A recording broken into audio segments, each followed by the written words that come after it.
Brought to you by VGuard. सध्या विदर्भात उष्णतेची लाट आहे आणि अशीच उष्णतेची लाट 26 मे पर्यंत राहणार आहे। सूर्य आग ओकतोय। आपण जर अमरावतीमध्ये जर पाहिलं तर आजचं तापमान 42 अंशाच्या समोर गेलेलं आहे। आजचं तापमान हे 43 डिग्रीवर जाणार असल्याचा अंदाज जो आहे तो हवामान विभागाने वर्तवलेला आहे। ज्या पद्धतीनं तापमानात वाढ झालेली आहे, सूर्य आग ओकतोय, त्यामुळं रस्ते जे आहेत ते मुख्य रस्ते निर्मनुष्य होत असल्याचं आपल्याला पाहायला मिळतं। साधारणतः दुपारचे आता 2:30 वाजलेले आहे आणि 2:30 वाजता जर आपण पाहिलं तर वाहतूक या रस्त्यावरली कमी झालेली आहे।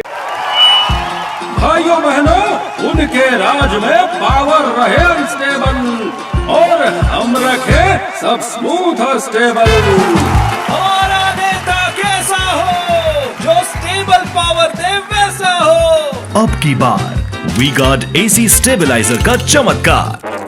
अमरावती शहरात जाणारा हा मुख्य रस्ता आहे, नागपूर अमरावती महामार्ग, आणि या महामार्गावर दररोज मोठ्या प्रमाणावर वाहनांची दळणवळण असते। परंतु आता जर आपण पाहिलं तर उन्हाचा पारा वाढलाय, त्यामुळं नागरिक जे आहे ते घरी थांबण्यास जे आहे ते संमती देत आहे, घरी थांबण्यालाच महत्व देत आहे। कारण उन्हाचा पारा वाढलेला आहे। अत्यंत महत्वाचं जर काम असलं तरच नागरिक जे आहे ते बाहेर पडतात आणि जे नागरिक घराबाहेर पडतात ते पुरेपूर काळजी घेत असल्याचं आपल्याला दिसत आहे। दुचाकीच्या माध्यमातून जे लोक प्रवास करतात ते चेहऱ्याला घट्ट दुपट्टा बांधून गॉगल आणि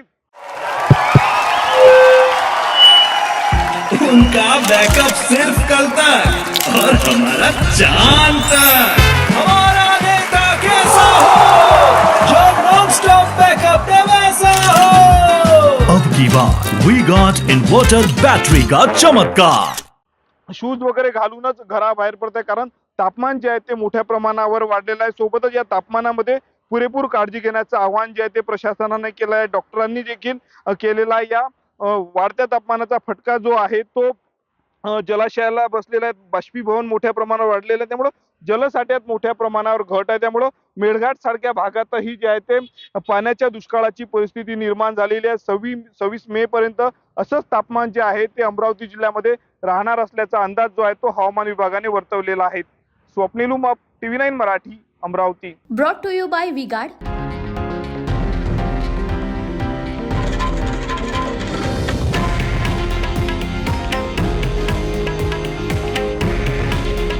हे आहे देशातील नंबर 1 न्यूज नेटवर्क आणि आपण पाहत आहात TV9 मराठी।